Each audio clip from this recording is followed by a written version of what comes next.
Bonjour à tous et bienvenue dans cette nouvelle vidéo un petit peu particulière. Avant de commencer, je tiens à m'excuser pour la luminosité qui n'est pas idéale. Je filme à la lumière du jour et il fait pas très beau. On va s'en accommoder, mais désolé d'avance. Je reviens aujourd'hui pour une nouvelle vidéo un petit peu particulière comme je vous le disais, où je vais parler de magnétisme. Pour ceux qui ne le savent pas, je suis magnétiseuse. Et il y a quelques semaines, une personne m'a contactée sur mon Instagram un peu plus pro, un peu plus spirituel, un peu plus magnétisme, pour me poser des questions quant à ce métier. Et je me suis dit que vu qu'elle s'était posé ces questions et que moi aussi je m'étais posé ces questions avant même de me lancer dans ce métier, potentiellement ces réponses que je vais apporter là pourront toucher d'autres personnes. Je lui ai aussi répondu par DM, il n'y a pas de problème. Je tiens aussi à dire que je parle en mon nom et uniquement en mon nom. D'autres personnes auront un autre parcours que moi. Voilà, je parle en mon nom et de mon expérience. La première question, c'est comment devient-on magnétiseur? Comment en faire son métier? Selon moi, ce n'est pas un don de famille qui se transmettrait de génération en génération, comme certains puristes pourraient le croire. Pour moi, le magnétisme est une énergie vitale dont tout le monde a besoin pour vivre, tout simplement. Et tout le monde en a. Après, certaines personnes ont plus de sensibilité que d'autres et peuvent se permettre de le travailler pour justement devenir magnétiseur. Je tiens aussi à préciser qu'il n'y a pas besoin d'avoir d'autres magnétiseurs dans sa famille pour se sentir légitime. Dans mon cas, personne de ma famille n'est magnétiseur et pourtant moi je le suis. La deuxième question, c'est comment savoir que l'on est fait pour ça? Il est certain qu'être magnétiseur n'est pas un métier ordinaire. Dans mon cas, quand j'ai su que je voulais être magnétiseuse guérisseuse, c'était une évidence. C'était vraiment une réelle révélation et les portes se sont ouvertes devant moi. Pour moi, être magnétiseur, c'est plus qu'un métier, c'est même une vocation. J'ai même du mal à dire que c'est un métier, ça fait très administratif. Clairement, c'est pas du tout anodin comme réflexion et comme choix de vie. C'est pour cette raison que je pense que quand on y songe à devenir magnétiseur, c'est que potentiellement on est sur la voie. Comme je vous le disais au début, je vais parler de mon expérience, de ce qui me concerne moi en tant que magnétiseuse. Et du coup, je vais vous raconter comment j'en suis arrivée là. Cette sensibilité m'est venue il y a extrêmement longtemps. Je l'ai déjà expliqué dans certains de mes articles que je mettrai en barre d'infos si ça vous intéresse, mais je le réexplique ici. Quand j'étais enfant, j'avais très peur des médecins et du coup, y aller, c'était vraiment une torture pour moi. Au point où vraiment ça me faisait énormément stresser. Quand j'étais malade, ma mère, comme toute mère responsable, voulait prendre rendez-vous chez le médecin, mais elle connaissait ma terreur. Et elle me disait tout le temps, écoute, si demain tu as encore de la fièvre, on va chez le médecin. Ça faisait quelques jours en général que j'étais un peu malade, avec de la fièvre, je toussais, j'étais pas bien quoi. Et le jour où elle me disait ça, ça me faisait un élément déclencheur et le lendemain je pétais le feu. Alors clairement je faisais pas semblant parce que la fièvre ça trompe personne. À chaque fois le lendemain quand elle me menaçait d'aller chez le médecin, j'étais automatiquement guérie. Bien sûr je parle de maladies bénignes, je parle pas de grosses maladies. Je ne sais pas comment je faisais, mais je me guérissais toute seule. D'ailleurs ma mère en rigolait beaucoup, elle disait toujours oh ma Natacha, elle se guérit toute seule, elle a pas besoin de médecin. Mais c'était vrai, je me guérissais toute seule. Encore une fois, je tiens à préciser que c'était pour les maladies bénignes. Ma peur d'aller chez le médecin, combinée avec cette sensibilité que j'ai du magnétisme, devait faire en sorte que je me guérissais toute seule. Et d'ailleurs, j'ai remarqué que quand j'ai arrêté d'avoir peur des médecins, je me guérissais plus. D'ailleurs, c'était très frustrant pour moi parce que je pensais vraiment avoir un super pouvoir quand j'étais gamine.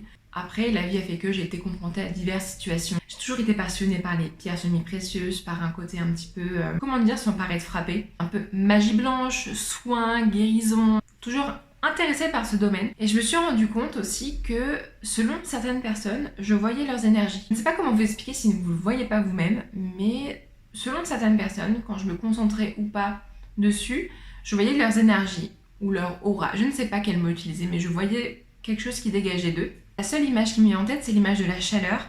Par exemple tout bête, sur un barbecue, quand il est allumé, on voit toujours comme des ondulations au-dessus en fait, au-dessus de la chaleur. Et c'est exactement ce que je voyais comme énergie autour de certaines personnes.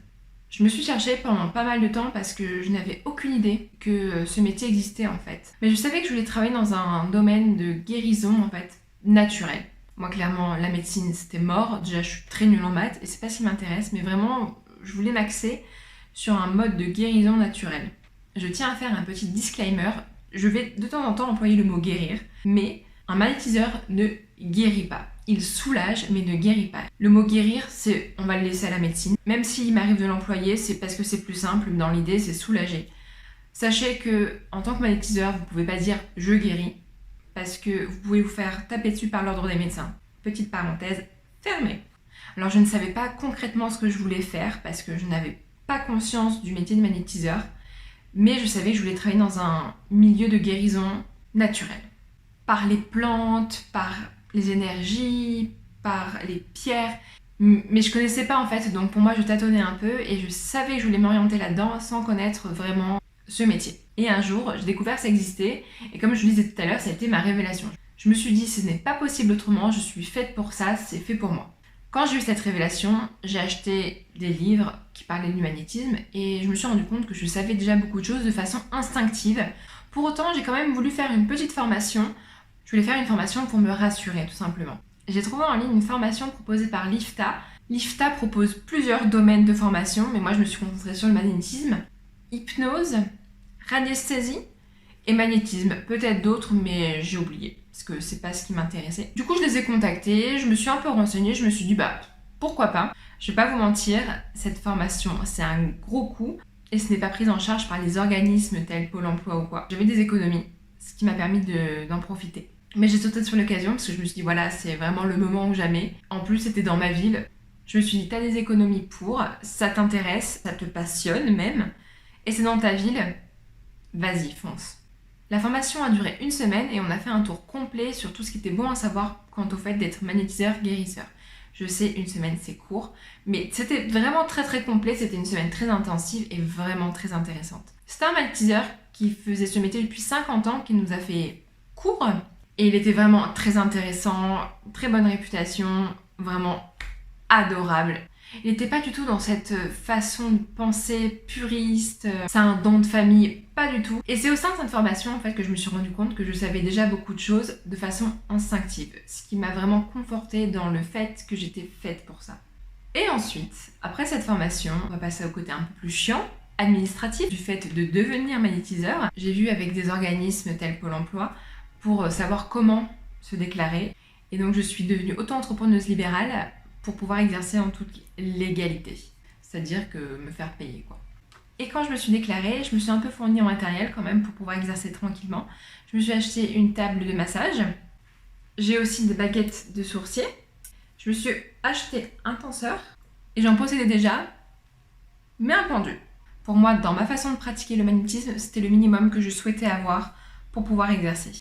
Après, libre à vous de faire comme vous voulez. C'est pas parce que je fais comme ça que ça doit être comme ça.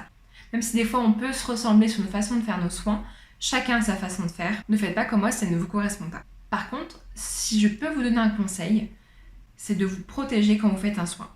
Peu importe la façon, que ce soit par prière si ça vous parle, que ce soit en vous imaginant dans un cercle de lumière, ou comme moi avec une pierre, c'est une labradorite, pierre des guérisseurs. Ce serait dommage que vous preniez les énergies de quelqu'un d'autre. C'est pas ce qu'on souhaite. Je pense que quand on se lance, il faut vraiment faire comme on le sent nous.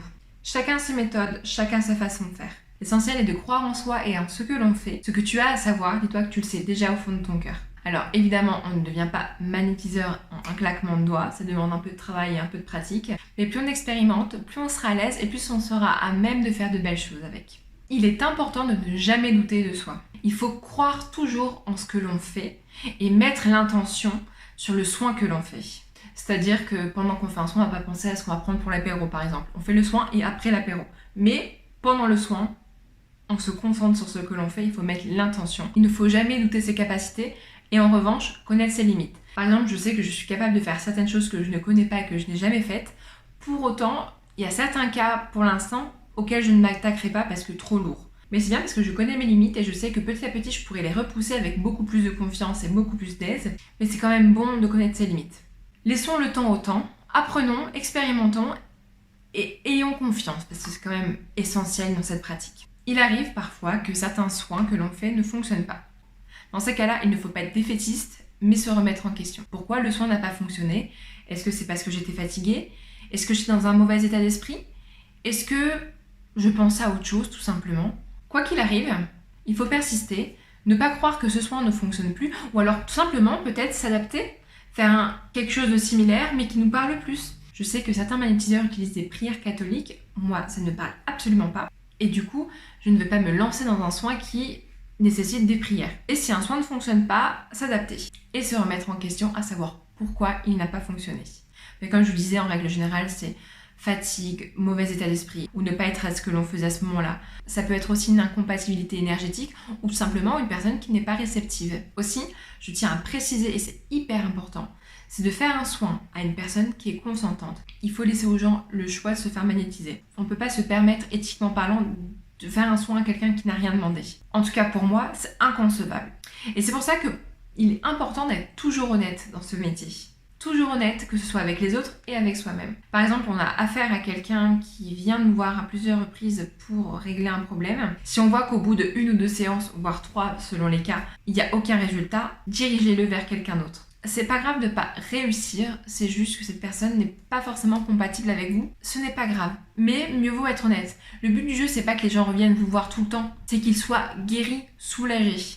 Encore une fois, c'est ma façon de voir les choses. Mais moi, vraiment, je ne fais pas ce métier pour m'enrichir financièrement. Spirituellement, oui. J'ai pas le choix que de me faire payer, malheureusement, parce que c'est un travail et que la vie fait qu'il faut vivre. Mais le but, c'est pas de se faire de l'argent sur quelqu'un. Donc soyez honnête. Si vous n'y arrivez pas, avouez-le, dites-lui, je vous renvoie à quelqu'un d'autre parce que moi, je suis pas capable. Vous aiderez quelqu'un d'autre que quelqu'un d'autre ne pourra pas aider. On est tous complémentaires. Et pour terminer sur le fait de devenir magnétiseur, je vais parler de l'implantation en tant que telle. Ce n'est pas évident. En tout cas, je sais que pour moi, ce n'est pas évident. Dans ma région, on est énormément. Dans mon département et même dans ma ville, on est énormément à pratiquer. Moi, je suis un peu la nouvelle, donc du coup, j'arrive après tous ceux qui sont bien implantés depuis très longtemps. Il ne faut pas partir du principe que tu vas avoir une clientèle comme ça, du feu de Dieu, dès le début. Non, malheureusement, ça marche pas comme ça. Ou alors ça fonctionne, c'est que tu as extrêmement de chance et tant mieux pour toi. En revanche, même si ça peut mettre du temps, il ne faut pas baisser les bras. Ce serait tellement dommage, si tu sais que tu es fait pour ça, donne-toi à fond. Peu importe le temps que ça prendra, si tu y crois, tu y arriveras. Je sais que la personne qui me suivait pour me lancer en tant que magnétiseuse de façon administrative m'avait bien dit qu'en règle générale, il ne fallait pas attendre d'avoir un super salaire avant au moins 3 ans. De toute façon, tout ce qui est entrepreneuriat en général, c'est 2-3 ans avant de toucher un vrai bon salaire, surtout dans ce domaine-là qui est quand même très particulier. On peut être associé très vite à des charlatans, d'où le fait d'être honnête, c'est important. C'est un domaine un peu nébuleux, c'est pour ça que c'est un peu compliqué, mais il ne faut pas lâcher l'affaire, il ne faut pas baisser les bras.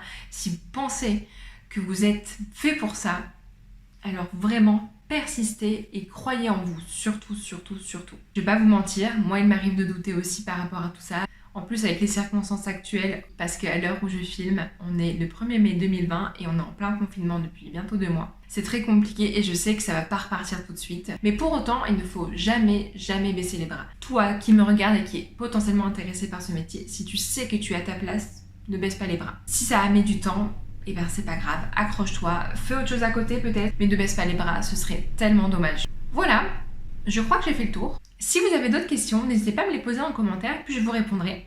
Et si un magnétiseur passe par là, parce que j'ai une immense communauté, bien évidemment, ceci est ironique, si un autre magnétiseur passe par là, et ben il peut rajouter lui dans les commentaires son expérience, ça peut être toujours bon à prendre, pour moi comme pour les personnes qui pourraient lire. Je pense que j'ai plus rien à rajouter quant au fait de devenir magnétiseur. De toute façon, je suis sûre qu'au montage, je me dirai « Ah mince, t'as pas parlé de ça !» Donc, il n'est pas exclu que je refasse une vidéo update à propos de tout ça. Et peut-être qu'à ce moment-là, je pourrais répondre à d'autres questions si jamais vous en avez. Et à la rigueur, à ce moment-là, je pourrais vous parler un peu de mon matériel sans pour autant rentrer trop dans les détails parce qu'encore une fois, chacun pratique comme il le sent. Et en attendant de vous retrouver dans une prochaine vidéo, je vous souhaite une très belle journée, très belle soirée, peu importe au moment où vous regardez cette vidéo.